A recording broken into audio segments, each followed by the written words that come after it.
এসির মধ্যে বয়ে থাকে আর এইগুলা করে। এটাই তো ভাই, এটার ওদের মধ্যে চাকার লগে বাইন্ধা দিমু শান্তি পোলা, তাইলে বুঝবো কেমন লাগে। এসির মধ্যে বয়ে বয়ে ভাই চালায় তো টের পায় না। একজনের একটা লাইন করছে, 3টা লাইন করছে। অনেক জাম ভাই, অনেক জাম। হাইটা চলে যান, যদি নামবেন হাইটা চলে যান ভাই।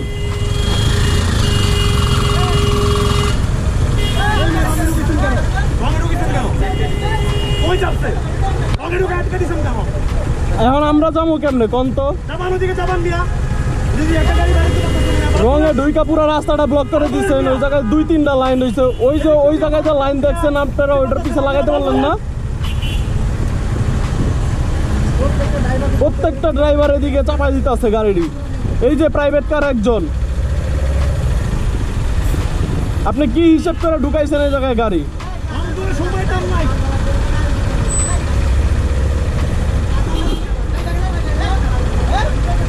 আপনি রঙে ঢুকাইছেন কেন গাড়ি? হ্যাঁ, আমরা যাবো না।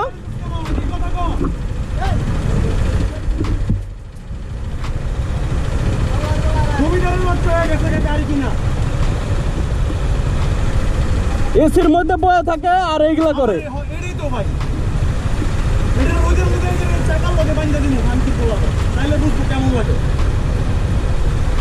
এসির মধ্যে বয়ে বয়ে ভাই চালায় তো টের পায় না।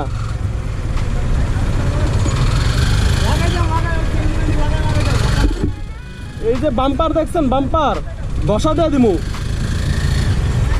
ঘষা দিয়ে দিমু।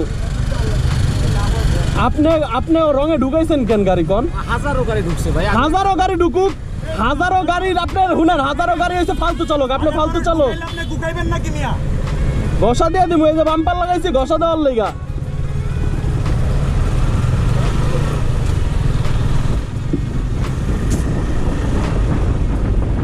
সব ফালতু চালক গুলা রঙে ঢুইকা রাস্তাটারে আটকে রেখে দিচ্ছে। বাইকার ভাই একদম খেপে গেছে, সবার উপরে অ্যাগ্রেসিভ হয়ে গেছে ভাই, হিউজ টক্সিক হয়ে গেছে একদম। গালাগালি করে কিছু রাখে নাই।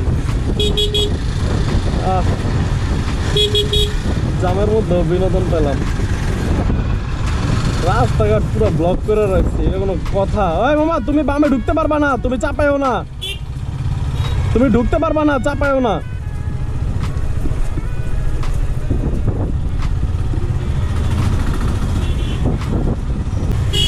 দেশে যানজটের কোনো নিয়ম শৃঙ্খলা নাই, কোনো ব্যবস্থাই নেই ভালো। এই জায়গায় একটা রোড ডিভাইডার থাকলে অনেকটাই ভালো হইতো, কিন্তু এই এক লেনের বোথ সাইড থেকে গাড়ি আসার যে লেনগুলা এক লেনের, এইগুলা আসলেই আমাদের এই বাংলাদেশের যত বড় বড় ফ্লাইওভার হইতেছে, যত বড় বড় আবেজাবি হইতেছে, যাই হইতেছে, এগুলা এক লেনে না রাখা আগে ওইগুলো ডাবল লেন করা উচিত, তারপরে অন্য কাজে মন দেওয়া উচিত। বাংলাদেশের রাস্তাঘাট উন্নয়ন বা সড়ক উন্নয়নের কাজে যারা আছে তাদের এই বিষয়ে বিবেচনা করা উচিত। জাম থেকে বেরোই, তারপরে হবে।